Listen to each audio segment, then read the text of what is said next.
नाव आहे शशांक खेर, अखिल भारतीय ब्राह्मण महासंघ ठाणे जिल्हा अध्यक्ष।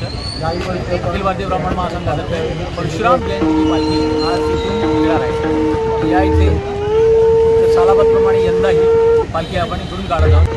दरवर्षी पालखी याच वेळी आणि याच दिवशी अक्षय तृतीयेला निघते। अनेक वर्ष परशुरामांची पालखी आम्ही काढतोय आणि त्याच उद्देशाने आपण इथे जमा झाले।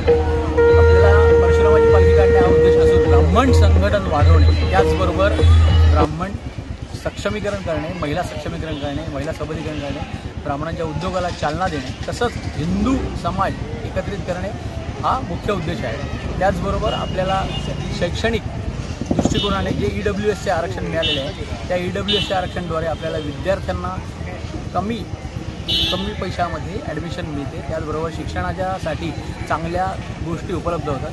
त्या दृष्टीने EWS सर्टिफिकेट काढण्यासाठी आम्ही मदत करतो। अपंग किंवा जे निराधार लोक आहेत त्यांच्यासाठी वयोश्री योजना सारख्या योजना आहेत, त्यांची माहिती करून देऊन त्याच्या आपण त्यांना